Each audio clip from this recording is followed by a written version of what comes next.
भैया मेरे राखी के बंधन को निभाने। ये एक ऐसा गीत था जिसने भाई और बहन के दिलों को जोड़ने का काम किया। हमेशा रक्षाबंधन का त्यौहार हो या भैया दूज का त्यौहार हो, बहन जिसकी उम्र कितनी भी हो, वो कितनी भी बूढ़ी हो गई हो या कितनी भी छोटी हो गई हो, हमेशा इन भाइयों के त्योहारों पर अपने भाई की कलाई में राखी बांधने और माथे पर रोशना करने का इंतज़ार ज़रूर करती है। आज इस वीडियो में हम आपको दिखा रहे हैं एक माताजी जिनकी उम्र 75 वर्ष की है।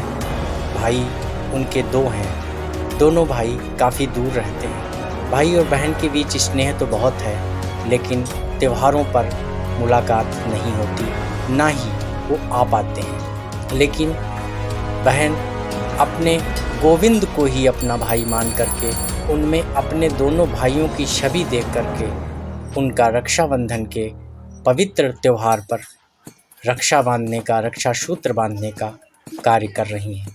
वास्तव में बहनों की उम्र कितनी भी हो जाए और भाई उनके जीवन में हों या ना हों और दूर हों, लेकिन फिर भी कभी भी उन दूरियों का एहसास उन्हें बहुत कम होता है। लेकिन एहसास तब होता है जब रक्षाबंधन या भैया दूज जैसे कोई त्यौहार आते हैं। ये माताजी जिनकी आयु 75 वर्ष की है, अपने भाइयों के बहुत दूर होने के बाद भी अपने गोविंद को ही अपने भाई के रूप में मान करके, अपने कृष्ण को अपना भाई मान करके उनका रक्षा सूत्र बांधती हैं।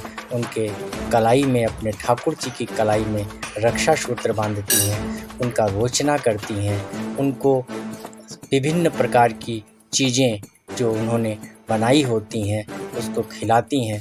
पूर्ण समर्पण भाव, पूर्ण श्रद्धा भाव से रक्षाबंधन के इस त्यौहार को माता जी के द्वारा अपने ठाकुर जी के चरणों में प्रेम, सौहार्द और उल्लास के साथ में समर्पित किया जाता है। ये वीडियो वास्तव में उन बहनों के लिए प्रेरणा का स्रोत है, उन भाइयों के लिए प्रेरणा का स्रोत है जिनके बीच में आज छोटी छोटी बातों पर कटुता होती है, वैमनस्यता का भाव उत्पन्न हो जाता है।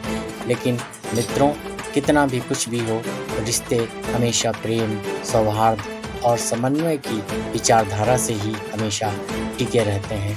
मित्रों, इन त्योहारों पर आपसी वैमनस्यता, वैचारिक मतभेद भुला करके हमेशा इन त्योहारों की गरिमा को, इन त्योहारों की पवित्रता को, इन त्योहारों की मर्यादा को बनाए रखने का कार्य अवश्य करना चाहिए।